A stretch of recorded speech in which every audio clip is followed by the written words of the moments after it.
Class 11 রাষ্ট্রবিজ্ঞান chapter 4 সংবিধান সংজ্ঞা ও প্রকার থেকে সাজেশন দেখে নাও। Question plus answer.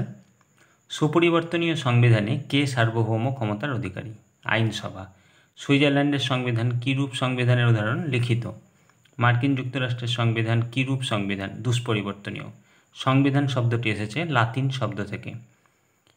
সংবিধান হলো কতগুলি প্রথা ও আইনের সমষ্টি যার মাধ্যমে রাষ্ট্রীয় জীবন নিয়ন্ত্রিত হয়। উক্তিটি হলো লর্ড ব্রাইসের।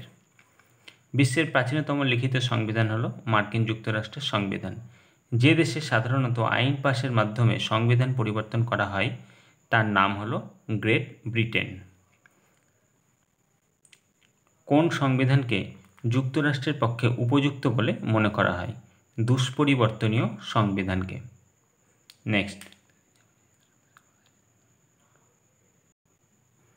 নেক্সট 9 নম্বর। কোন দেশের সংবিধান 200 বছরের অধিককালের সময়ে মাত্র 26 বার সংশোধিত হয়েছে? মার্কিন যুক্তরাষ্ট্রের সংবিধান। সংবিধান হলো রাষ্ট্রের চরম কর্তৃত্বের শৃঙ্খলাবদ্ধকরণ, কথাটি বলেছেন অ্যারিস্টটল। লিখিত সংবিধান কার মাধ্যমে লিপিবদ্ধ হয়? সংবিধান পরিষদ বা কনভেনশন। কোন সংবিধানকে গতিশীল বলা হয়?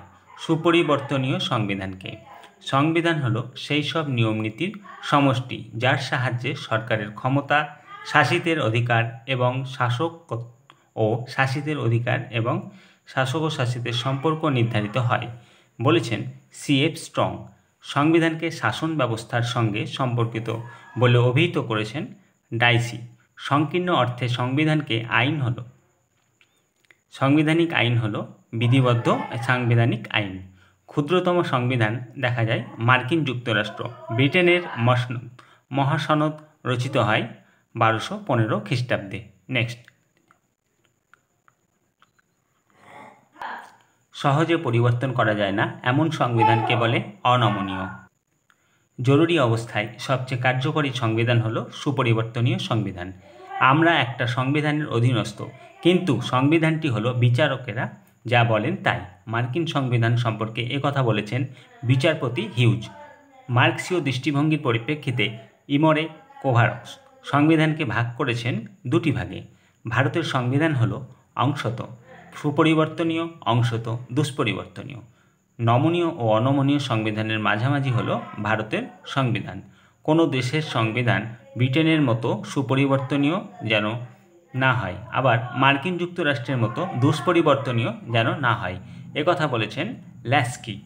মার্কিন যুক্তরাষ্ট্রের সংবিধান অতিমাত্রায় দুষ্পরিবর্তনীয় হলেও 1971 খ্রিস্টাব্দে তা সংশোধিত হয়েছিল কতবার? উত্তর 10 বার।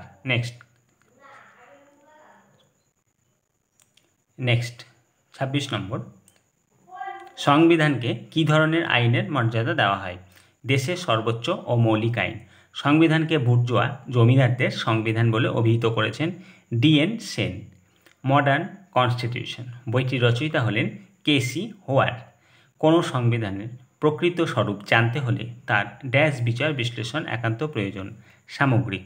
দুষ্পরিবর্তনীয় সংবিধানে নাগরিকদের মৌলিক অধিকার সমূহ লিপিবদ্ধ থাকে বলে অনেকে এরূপ সংবিধানকে ড্যাশ সংবিধান বলে অভিহিত করেন। গণতান্ত্রিক। লিখিত সংবিধানের প্রধান লক্ষ্য সংবিধানের ড্যাশ রক্ষা, অলঙ্ঘনীয়। ড্যাশ সংবিধানকে আইনসভার তৃতীয় কক্ষ বলা হয়। মার্কিন সংবিধানকে। অলিখিত সংবিধানে ড্যাশ আইন হলো দেশের সর্বোচ্চ আইন, আইনসভা প্রণীত আইন। নেক্সট। অলিখিত সংবিধান প্রচলিত আছে ইংল্যান্ডে। সর্বাপেক্ষা সুপরিবর্তনীয় সংবিধান চালু আছে ইংল্যান্ডে। সংবিধানকে রাষ্ট্রের মৌলিক আইন বলেছেন কুলি। রাষ্ট্র পরিচালনার জন্য একান্তভাবে প্রয়োজনীয় নিয়মকানুনের সমষ্টিকে বলা হয় সংবিধান। ভারতীয় সমাজতন্ত্রকে আমাদের নিজস্ব ধরনের সমাজতন্ত্র বলে দাবি করেন ইন্দিরা গান্ধী। প্রস্তাবনাকে ভারতের সংবিধানের সর্বাপেক্ষা মূল্যবান অংশ বলে দাবি করেন পণ্ডিত ঠাকুরদাস ভার্গব।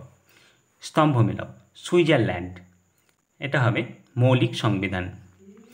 জাপান, এটা হবে মৌলিকতাবিহীন সংবিধান।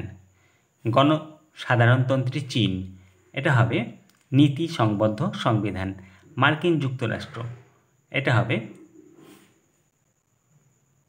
বুর্জোয়া সংবিধান। ভালো লাগে চ্যানেলটিকে সাবস্ক্রাইব করে রাখবে, লাইক শেয়ার কমেন্ট করতে ভুলবে না। কোনো রকম অসুবিধা হলে কমেন্টে জানাবে। নেক্সট ভিডিওতে নেক্সট অধ্যায়।